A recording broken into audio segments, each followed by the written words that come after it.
Hello friends, आज हम RBI के जो लेटेस्ट अपडेट है जो उन्होंने 22 मई को गवर्नर श्री शक्तिकांत दास जी ने जो डिक्लेयर किया था, रेपो रेट और रिवर्स रेपो रेट को रिड्यूस किया है, कम किया है, हम ये कहेंगे। और उससे जो आपको क्या फ़ायदा होने वाला है या हम सबको क्या फ़ायदा होने वाला है उस पर बात करने वाले हैं। सबसे पहले तो हम ये जानेंगे कि रेपो रेट और रिवर्स रेपो रेट होती क्या है, सिंपल भाषा में जानेंगे, क्योंकि हमने कई बार सुना होगा रेपो रेट या रिवर्स रेपो रेट। जो टेक्निकल्स हैं, जो इकोनॉमिक्स के जानकार हैं या फाइनेंशियल जानकार हैं, वो उनको पता है कि रेपो रेट क्या होती है, रिवर्स रेपो रेट क्या होती है और इससे क्या फ़ायदा होने वाला है। बेसिकली रेपो रेट वो दर होती है जिस पे जो कमर्शियल बैंक्स होते हैं, जो प्राइवेट बैंक होते हैं या गवर्नमेंट बैंक होते हैं, वो रिजर्व बैंक ऑफ इंडिया से लोन लेते हैं, वो रेपो रेट होती है। और रिवर्स रेपो रेट वो रेट होता है जिस पे जो बैंक्स हैं, जैसे कोई भी प्राइवेट बैंक है या गवर्नमेंट बैंक है, वो अपना पैसा रिजर्व बैंक को रखते हैं और उस पर ब्याज लेते हैं रिजर्व बैंक से।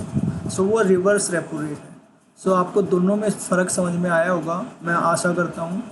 रेपो रेट वो रेट है जिस पे सभी बैंक आरबीआई से पैसा लेते हैं, और रिवर्स रेपो रेट वो रेट है जिस पे सभी बैंक जो अपना पैसा है रिजर्व बैंक के पास रखते हैं और उस पर ब्याज लेते हैं, रिजर्व बैंक उनको ब्याज देता है। हमेशा जो रिवर्स रेपो रेट है वो कम होगा रेपो रेट से, क्योंकि जो बैंक है अपना, जो रिजर्व बैंक ऑफ इंडिया, वो सभी बैंक के ऊपर निगरानी करता है, आप लोगों को पता होगा। जो रिजर्व बैंक जो पैसा देगा वो ज़्यादा ब्याज पे देगा और लेगा वो कम ब्याज देगा। पैसा ले लेगा लेकिन कम ब्याज देगा, जैसे हम ऑफिशियली होता है सभी बैंकों में। आपको पता है, होम लोन लेते हो आप या अदर कोई लोन अगेंस्ट प्रॉपर्टी लेते हो या कोई भी आप लोन लेने जाते हो कमर्शियल बैंक से, तो बैंक भी ऐसे ही करता है आप लोगों के साथ में।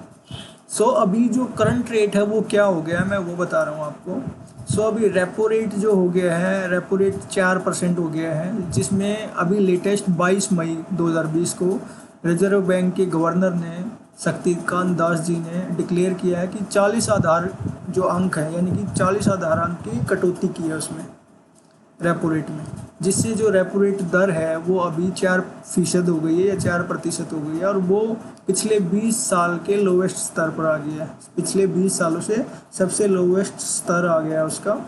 और ऐसे ही रिवर्स रेपो रेट में भी उन्होंने 40 आधार अंक की कटौती की है। 40 आधार अंक का मतलब है 0.40% अंक की कटौती की है। और अभी जो है रिवर्स रेपो रेट भी 3.35% हो गई है करंट में। 3.35% जो पहले थी हमारी, बेसिकली उससे 40% कम कर दिए, यानी 0.40% कम कर दिया। इसका क्या इम्पैक्ट होने वाला है, आम आदमी के ऊपर क्या फ़र्क पड़ने वाला है, ये रेपो रेट और रिवर्स रेपो रेट घटाने से हमारे को क्या फ़ायदा होने वाला है। जिन्होंने भी, आप लोगों को पता है इंडिया में मैक्सिमम जो सैलरीड पर्सन है या कोई भी अदर पर्सन है वो लोन लेता है, और वो लोन से ही अपना काम करता है, सारा बिजनेस करता है या घर बनाता है या कोई भी अदर काम करता है वो। अगर किसी ने लोन लिया होगा फ्लेक्सिबल रेट पे लोन लिया होगा, यानी कि रेपो रेट के अकॉर्डिंग लोन लिया होगा, रेपो रेट बढ़ेगी तो आपका लोन की किस्तें बढ़ेंगी, नहीं तो घटेंगी, तो उसकी लोन की ईएमआई जो हो वो कम हो जाएगी। क्योंकि बैंक जो है, इसका फ़ायदा जो कमर्शियल बैंक है, गवर्नमेंट बैंक, प्राइवेट बैंक, वो अपने कस्टमर्स को भी देने वाले हैं वो। तो आपकी ईएमआई पे काफ़ी फ़र्क पड़ेगा, इससे आपकी ईएमआई कम हो जाएगी और आपको कम पैसे देने पड़ेंगे। इससे आपका लोन जो है, जो लोन का अमाउंट था वो सस्ता हो जाएगा, आपकी जो लोन की इंटरेस्ट रेट था वो कम हो जाएगा। सबसे मेन फ़ायदा ये होने वाला आप लोगों को। तो ये एक अच्छा कदम है रिजर्व बैंक ऑफ इंडिया के द्वारा, और इससे जो पैसा अवेलेबल होगा सभी बैंकों के पास, और वो पैसा डिस्ट्रीब्यूट कर पाएंगे जिनको ज़रूरत होगी उनके पास में। एक तो ये मेन पॉइंट था जो, और इससे पहले जो आपके रिजर्व बैंक ऑफ इंडिया है, उन्होंने भी इससे पहले भी रेपो रेट घटाई थी 27 मार्च को प्रेस कॉन्फ्रेंस करके भी, उसमें भी इन्होंने रेपो रेट और रिवर्स रेपो रेट में कमी की थी। ये फिर से एक बार इन्होंने 22 मई को डिक्लेयर किया है, कम किया है इसको, रिवर्स रेपो रेट को और रेपो रेट को। उम्मीद करेंगे ये सबको फ़ायदा देगी ये रेपो रेट। इसके अलावा भी कुछ इन्होंने और कदम उठाए हैं, जिसमें आप लोगों को पता है पहले जो है आप 31 मई तक आपको जो आपकी लोन चल रहा था, एग्जिस्टिंग लोन था, आप वो ईएमआई जो है आप पे नहीं करना चाहो तो नहीं कर सकते थे, मतलब बैंक आपको फोर्स नहीं करेगा, आप वो ईएमआई जो है आगे पे कर सकते थे इसका विद इंटरेस्ट। फॉर एग्जांपल मैं कहूँगा कि आपका अगर कोई होम लोन चला हुआ था और आपने उसकी किस्त आप नहीं भरना चाहते अभी इस लॉकडाउन पीरियड में, तो आप उसको आगे भर सकते थे, जो भी आपका विद इंटरेस्ट उसको आगे फर्दर भर सकते थे। ठीक है, तो इसको एक्सटेंड किया है 3 महीने और आप अब 31 अगस्त तक आप अगर चाहें तो अपने ईएमआई नहीं भरेंगे अगर आप चाहें तो, और आपके पास पैसा है तो आप भर सकते हैं उसको। तो आप अगर नहीं भरेंगे तो उसको पता है आपको कि आपकी ईएमआई का जो टाइम लिमिट है वो आगे बढ़ जाएगी। जैसे आप लोगों ने 3 महीने नहीं भरी तो 3 महीने और आपको एक्सटेंड कर दिया जाएगा आपकी ईएमआई को, यानी कि आपका 1 साल के लिए अगर आपने लोन लिया था तो अब आप वो लोन 6 महीने बाद तक भर सकते हैं वही लोन।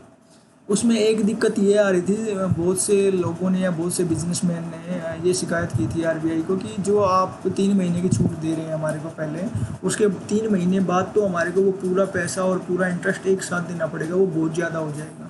तो उसके लिए भी आरबीआई ने एक समाधान निकाला है कि आप वो पैसा भी आप किस्तों में भर सकते हैं, जो आप 3 महीने बाद या 6 महीने बाद भरने वाले हैं उसको, उस अमाउंट को डिस्ट्रीब्यूट करके छोटे छोटे अमाउंट में आप भर पाओगे उसको बैंक में। तो बैंक को ये बोला है अथॉरिटीज़ ने, आरबीआई ने, कि आप उस पैसे को एक साथ ना लें क्योंकि वो अब बड़ा अमाउंट हो जाएगा 6 महीने का जो अमाउंट होगा।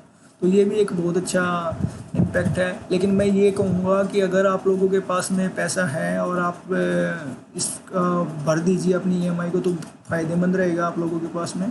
और अगर आपको दिक्कत है इसकी कि ईएमआई आप नहीं भर पा रहे तो आप इसका फ़ायदा लीजिए, और इसी को हम मोरेटोरियम बोलते हैं। मोरेटोरियम का मतलब होता है कि आपको कुछ छूट दे दी गई है कुछ पीरियड के लिए और उसके बाद आप अपनी किस्त दोबारा से शुरू कर सकते हैं। तो अब मोरेटोरियम जो है 6 महीने का कर दिया गया है, जिसमें आप मार्च से लेके और 31 अगस्त तक आप उसको भर सकते हैं, ये छूट है। 31 अगस्त के बाद उस पैसे को आप ईएमआई को अपनी फिर से स्टार्ट कर सकते हैं। मैं ये कहूँगा जो निर्यात कर्ज अवधि जो गवर्नमेंट ने या आरबीआई ने पहले 12 महीने की अवधि कर रखी थी उसको 15 महीने कर दिया है, 12 महीने से निर्यात कर्ज अवधि। ओके, उसके अलावा इन्होंने 15,000 करोड़ रुपए दिए जाएंगे एग्जिम बैंक को। 15,000 करोड़ रुपए जो है एग्जिम बैंक को देगा, जिससे एमएसएमई सेक्टर को फ़ायदा होगा। 15,000 करोड़ रुपए के प्रावधान किया है रिजर्व बैंक ऑफ इंडिया ने। और 2 महीने में दूसरी बार आरबीआई ने ये जो किस्त है, ये जो रेपो रेट है, ये कम किया है। किस्त नहीं, रेपो रेट और रिवर्स रेपो रेट जो है 2 महीने में दूसरी बार ऐसा हुआ है कि ये उन्होंने कम किया। और इसके अलावा परिचालन कर्ज, जो आपका ऑलरेडी कर्ज चल रहा है, परिचालन कर्ज है अभी चल रहा है, उस पर ब्याज चुकाने से भी कंपनियों को 31 अगस्त तक छूट मिल गई है। किसी भी कंपनी को उसके ब्याज तक छूट दे दी गई है ईएमआई चुकाने पर। ईएमआई छूट अवधि के ब्याज की भी एक साथ नहीं ली जाएगी, और ब्याज भी जो है 31 अगस्त के बाद एक साथ नहीं लिया जाएगा। पहले क्या था, एक साथ बैंक जो है एक साथ पैसा मांग रहे थे वो ईएमआई का या ब्याज का पैसा जो है 31 अगस्त के बाद। तो उसमें भी आरबीआई ने ये बोला कि आप एक साथ पैसा ना ले करके किस्तों में पैसा लीजिए, वो पैसा भी। तो बहुत अच्छी बात है, और ये आप लोगों के ऊपर सबसे फ़ायदा ये होने वाला सभी लोगों को जिन्होंने फ्लेक्सिबल रेट पे होम लोन लिया था या लोन अगेंस्ट प्रॉपर्टी लिया था या अदर कोई लोन लिया था, तो उसकी जो ईएमआई है वो कम हो जाएगी और वो सीधा डायरेक्टली आपको फ़ायदा होने वाला है। और बैंकों को ये फ़ायदा होने वाला है कि उनके पास फंड्स अवेलेबल होगा और वो जो और लोगों को पैसे की ज़रूरत है उनको फंड्स डिस्ट्रीब्यूट कर पाएंगे। सो आज के लिए इतना ही। मिलेंगे नए सेशन में कुछ नई जानकारी के साथ, कुछ नए करंट अफेयर्स के साथ। तब तक के लिए bye. Keep learning, keep watching, keep enhancing your knowledge. Thank you.